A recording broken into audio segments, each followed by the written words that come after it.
কল্পনা চাওলা একজন সুন্দরী মহিলা ভারতীয় মহাকাশচারী, যে প্রথম ভারতীয় চাঁদে গিয়েছিল। সে যখন সেই মহাকাশ যাত্রা থেকে ফিরে আসছিল, তার শেষ মুহূর্তটি কি তিনি জানতো না। তিনি জানতো না কি সে আর কোনোদিন তার পরিবারের সাথে মিলিত হতে পারবে না। তিনি জানতেন না কি তার এবং তার সঙ্গে যে সহকর্মীরা আছে তাদের সঙ্গে কি হতে চলেছে, কারণ কেউ তাদেরকে চেতনা দেয়নি কি তাদের সেই মহাকাশ যানটি ধ্বংস হতে চলেছে। সেটি পুরোপুরি রূপে ধ্বংস হয়ে যাবে এবং তারা সবাই মরে যাবে। কেউ যদি চেতনা দিত তাহলে তারা প্রস্তুত থাকতো, কিন্তু তাদেরকে কেউ চেতনা দেওয়া ছিল না। আর তাই সেই মহাকাশযান ধ্বংস হয়, কল্পনা চাওলা এবং তার সহকর্মীরা সেই দিন মারা যায়। সেই একই রকমভাবে আমাদের রাষ্ট্রীয় পিতা মহাত্মা গান্ধী, আমাদের ভারতবর্ষ যে আজকে স্বাধীন, তার অবদান এর প্রতি অনেক। তিনি এই স্বাধীনতা পেতে অনেক সাহায্য করেছেন। আর তার সেই স্বাধীনতা পাওয়ার পরে তিনি যখন জওহরলাল নেহরুর সাথে একটি মিটিংয়ে যাচ্ছিল পার্লামেন্টে, তারই শিষ্য, আমরা জানি নাথুরাম গোডসে, সে সবার সামনে পাবলিকে তার সামনে এলো, প্রথমে তাকে নমস্কার জানালো এবং তার বুকে গুলি মারল। বন্ধুরা, মহাত্মা গান্ধীও জানতো না কি তারই শিষ্য, তারই কাছের লোক তাকে মারবে। কেউ যদি মহাত্মা গান্ধীকে চেতনা দিত কি না সে তোমাকে মারতে চলেছে, তাহলে সে নিশ্চয়ই সেদিন উদ্ধার পেত।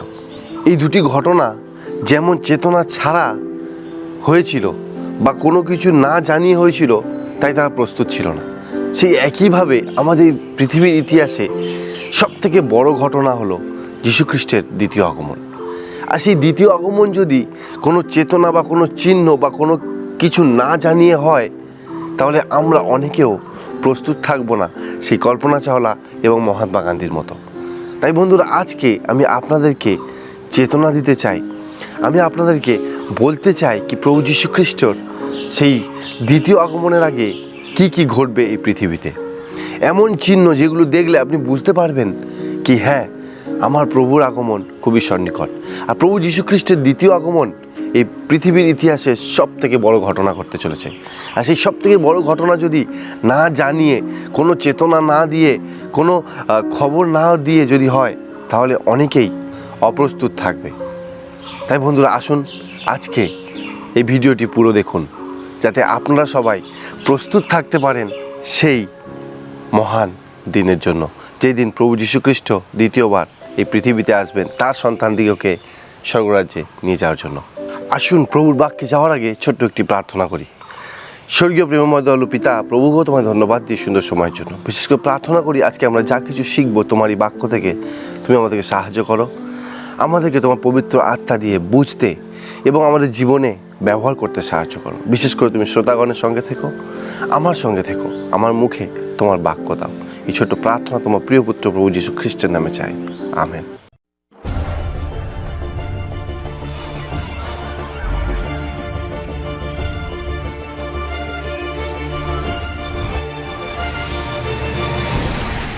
যোহন লিখিত সুসমাচার তার 14 অধ্যায় 1 থেকে 3 পদ আমাদেরকে বলে, তোমাদের হৃদয় উদ্বিগ্ন না হোক, ঈশ্বরে বিশ্বাস করো, আমাতেও বিশ্বাস করো। আমার পিতার বাটিতে অনেক বাসস্থান আছে, যদি না থাকিত তোমাদিওকে বলিতাম। কেননা আমি তোমাদের জন্য স্থান প্রস্তুত করিতে চাইতেছি। আর আমি যখন যাই ও তোমাদের জন্য স্থান প্রস্তুত করি, তখন পুনর্বার আসিব এবং আমার নিকটে তোমাদিওকে লইয়া যাইব, যেন আমি যেখানে থাকি তোমরাও সেইখানে থাকো। বন্ধু, আমরা যদি এখানে দেখি, প্রভু যীশুখ্রিস্ট আমাদের সকলকে আশা দিচ্ছেন কি আমি যাচ্ছি আর আপনাদের জন্য স্থান প্রস্তুত করতে। আমি যখন গিয়ে স্থান প্রস্তুত করি, আমি আবার ফিরে আসব এবং সকলকে নিয়ে যাব। আর সেই আগমন, ফিরে আসা কবে ঘটবে? আজকে আমি আপনাদেরকে কয়েকটি চিহ্ন বলতে চাই, সেইগুলি দেখলে আপনি বুঝতে পারবেন কি যীশুখ্রিস্টের আগমন খুবই সন্নিকট। কারণ বন্ধুরা, সেই একই প্রশ্ন শিষ্যদেরও ছিল।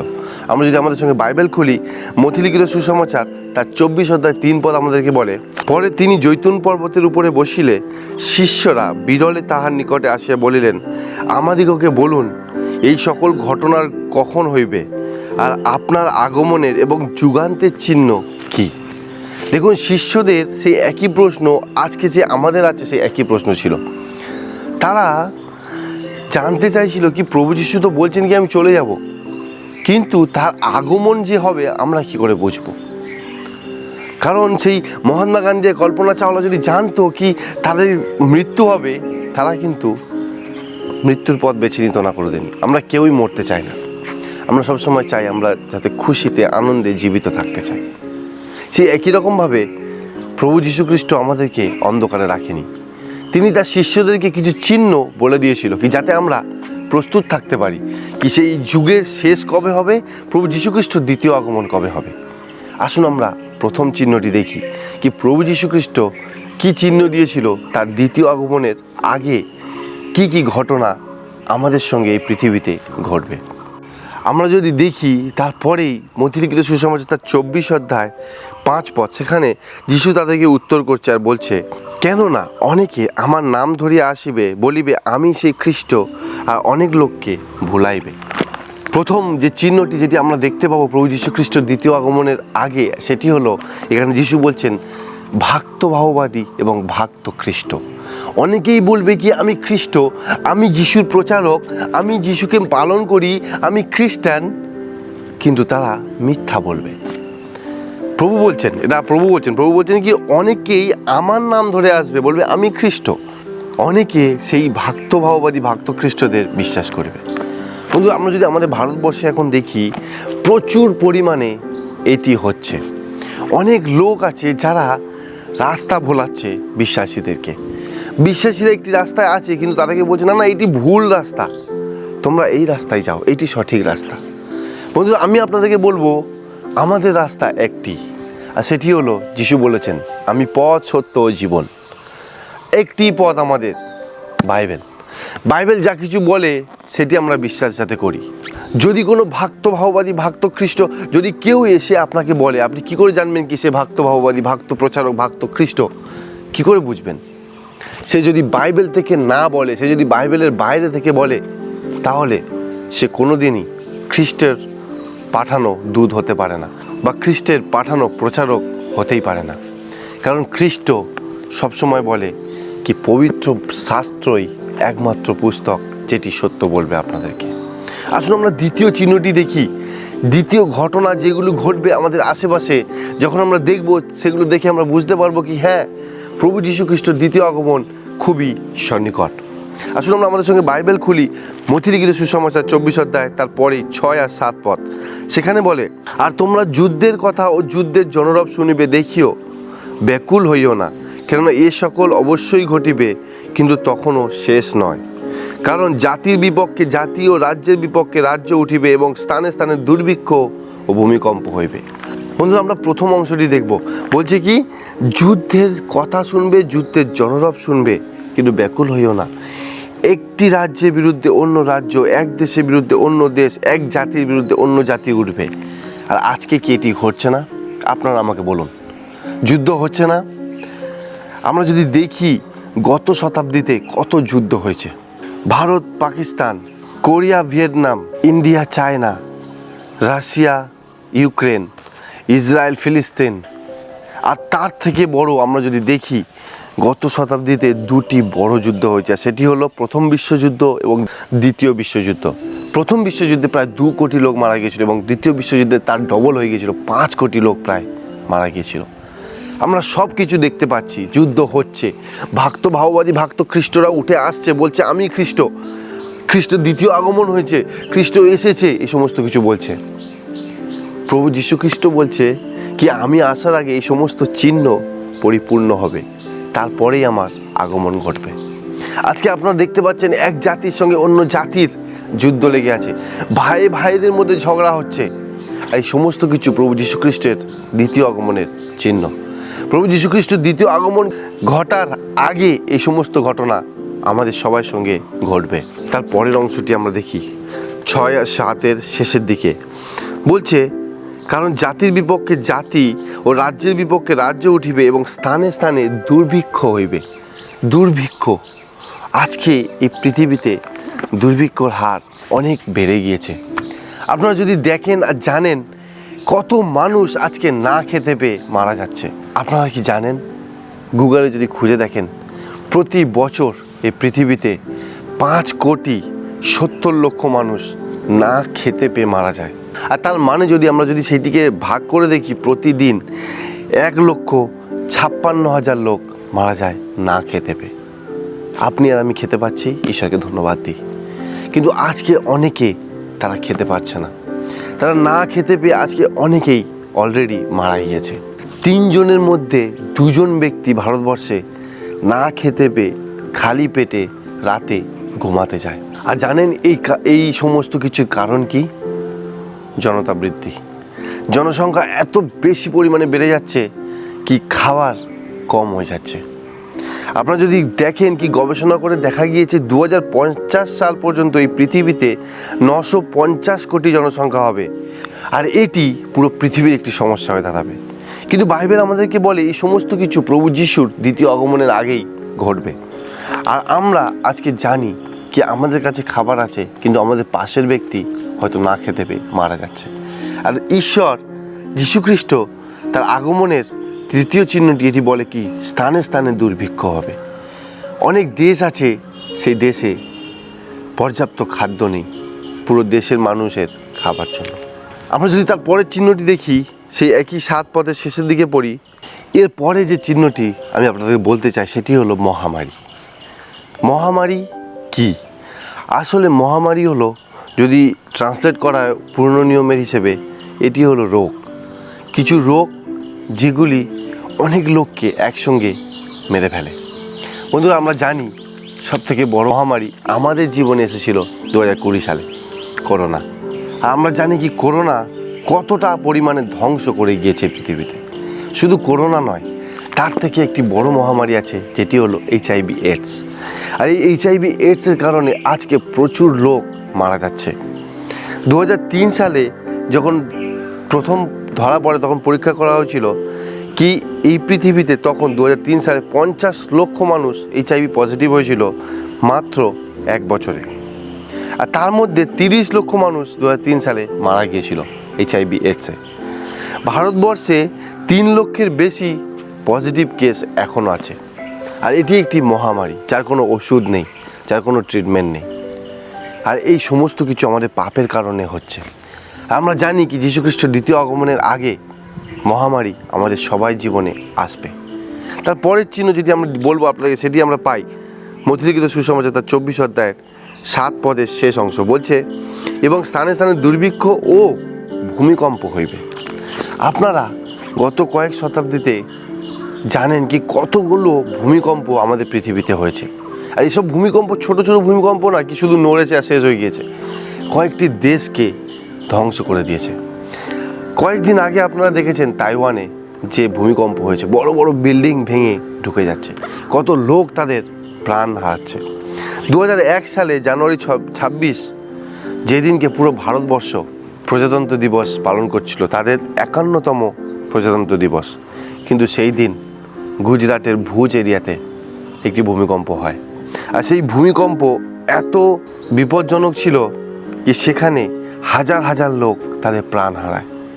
এইরকম ভূমিকম্প আরও অনেক আমরা দেখতে পাই। যদি আপনারা গুগলে গিয়ে খোঁজেন, দেখবেন কত ভূমিকম্প প্রত্যেক দিন হচ্ছে। আর প্রভু যীশুখ্রিস্ট বলছেন তার শিষ্যদেরকে জৈতুন পর্বতে বসে কি এই সমস্ত কিছু তারই দ্বিতীয় আগমনের চিহ্ন। এই সমস্ত কিছু ঘটনা ঘটবে, তারপরেই প্রভু যীশুখ্রিস্টের দ্বিতীয় আগমন ঘটবে এই পৃথিবীতে। তার পরের চিহ্নটি আমি যদি আপনাদের বলি, সেটি হলো প্রাকৃতিক দুর্যোগ। প্রভু যীশু বলেছেন প্রাকৃতিক দুর্যোগ বাড়বে। আমরা যদি বাইবেল খুলি, লুক লিখিত সুসমাচার তার 21 অধ্যায় 11 আর 25 পদ, সেখানে বলে, মহৎ মহৎ ভূমিকম্প এবং স্থানে স্থানে দুর্ভিক্ষ ও মহামারী হইবে, আর আকাশে ভয়ঙ্কর ভয়ঙ্কর লক্ষণ ও মহৎ মহৎ চিহ্ন হইবে। এবং 25 পদ পড়ি আমরা। 25 পদ বলে, আর সূর্যে চন্দ্রে ও নক্ষত্রগণের নানা চিহ্ন প্রকাশ পাইবে, এবং পৃথিবীতে জাতিগণের ক্লেশ হইবে, তাহারা সমুদ্রের ও তরঙ্গের গর্জনে উদ্বিগ্ন হইবে। সমুদ্রের ও তরঙ্গের মানে সুনামি, প্রাকৃতিক দুর্যোগ। আপনারা জানেন ভারতবর্ষের লোকেরা বিশেষ করে পশ্চিমবাংলার লোকেরা গত 20 বছরে কতগুলো সুনামি এসেছে। আয়লা, আমফান, ফণি, ইয়াস, কত লোকের জীবন ধ্বংস করে দিয়ে গিয়েছে এই প্রাকৃতিক দুর্যোগ এসে। আমি আপনাদেরকে আর কয়েকটি চিহ্ন বলতে চাই, যেটি অপরাধের বৃদ্ধি লাভ। আপনারা যদি দেখেন, প্রভু যীশু বলেছেন কি এই পৃথিবীর লোকেরা শেষ সময় নোহর সময়ের মতো হয়ে উঠবে। নোহর সময় অপরাধের এত বৃদ্ধি লাভ হয়েছিল কি ঈশ্বর সে পৃথিবীকে জল দিয়ে ধ্বংস করে দিয়েছিল। আর আজকে আমরা সেটি দেখতে পাই। অনেক মেয়েরা পর্যাপ্ত বয়স না হওয়ায় তারা সন্তান জন্ম দিচ্ছে। রেপ কেস এত বেশি বেড়ে গিয়েছে, খুন এত বেশি পরিমাণে হচ্ছে।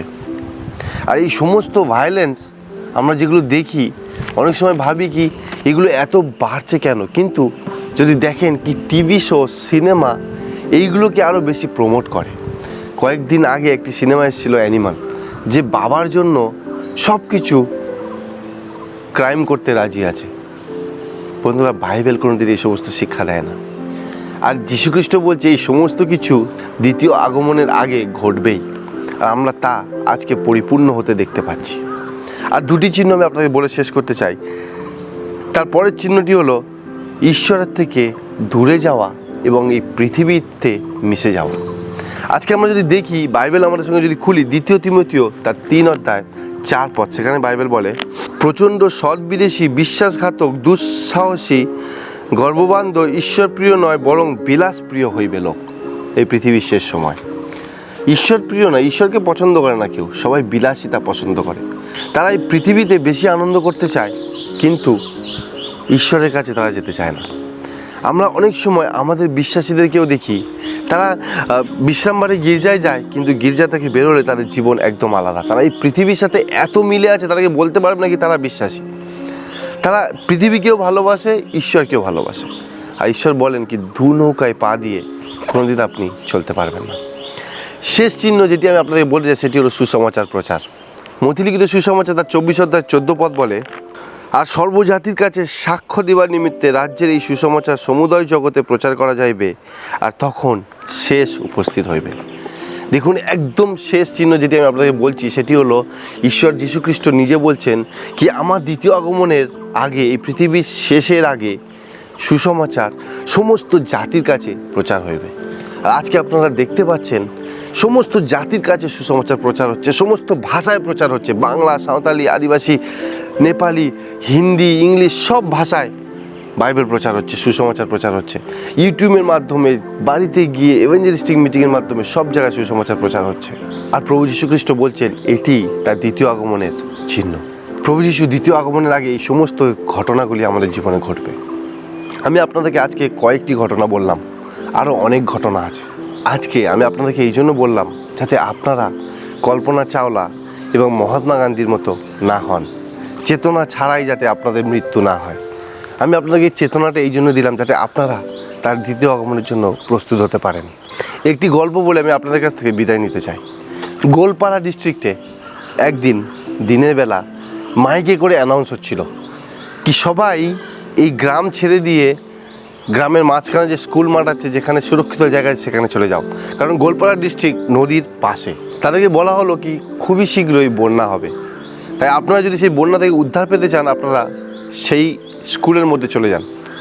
কিন্তু লোক হাসতে লাগলো, আরে এই কেমন কথা, কারণ সেই লোকেরা জানতো কি সেখানে এর আগে কোনো দিন বন্যা হয়নি এবং বৃষ্টিও সেই পরিমাণে হয় না। তারা নদীর কাছে বসবাস করছে বহু বছর ধরে। তাই তারা হাসলো এবং তারা কোনো গ্রাহ্য করলো না, তারা অবহেলা করলো সেই চেতনা সংবাদকে এবং খুবই শীঘ্রই তাদের জীবনে বিপদ নেমে এলো। তার পরের দিন সকাল যেমন স্বাভাবিক সকাল সবার শুরু হয়েছিল, সকালে সবাই ঘুম থেকে উঠে নিজে নিজের কাজে লাগলো। হঠাৎ তারা দেখলো ছোট্ট একটি মেঘ আকাশের উপরে, আর বৃষ্টি পড়তে শুরু করলো। আস্তে আস্তে সেই গোলপাড়া গ্রামটি পুরো জলের তলায় চলে গেল। নদীর জল বাড়লো, বৃষ্টি হলো এবং পুরো গ্রাম জলের তলায় চলে গেল। সেই দিন সেই গোলপাড়ার গ্রামের 154 জন লোক মারা গিয়েছিল সেই জলের তলায় ডুবে। বন্ধুরা, তারা যদি সেই চেতনা সংবাদ শুনতো আর যদি বিশ্বাস করত, তারা কিন্তু তাদের প্রাণ হারাতো না। তারা অবহেলা করেছিল সেই চেতনাকে, সেই চিহ্নকে। যদি বলা হয়েছিল কি না না বন্যা আসতে চলেছে, কিন্তু তারা বলছিল না এরকম কোনো দিন আগে ঘটেনি, হবে না। তাদের অবহেলার কারণে তাদের প্রিয়জনেরা সেদিন প্রাণ হারিয়েছিল। বন্ধুরা, আজকে আমি আপনাদেরকে কয়েকটি চিহ্ন বললাম প্রভু যীশু খ্রিস্টের দ্বিতীয় আগমনের, এই কারণে কি যাতে আপনারা প্রস্তুত হতে পারেন। যাতে আপনারা সেই গ্রামের লোকেদের মতো না করেন, অবহেলা না করেন এই চিহ্নগুলি। আপনারা যদি দেখেন, কয়েকদিন আগে বৃষ্টি হচ্ছিল, সকাল 7টার সময় পুরো আকাশ অন্ধকার হয়ে গেছিল। আর এই সমস্ত কিছু বাইবেলে লেখা আছে, এই সমস্ত কিছু তার দ্বিতীয় আগমনের আগে ঘটবে। আর আজকে আমি আপনাদেরকে এই জন্যই বললাম কি আমি দেখতে পাচ্ছি এই সমস্ত চিহ্ন আমার আশেপাশে ঘটেছে, আর তার দ্বিতীয় আগমন খুবই সন্নিকট।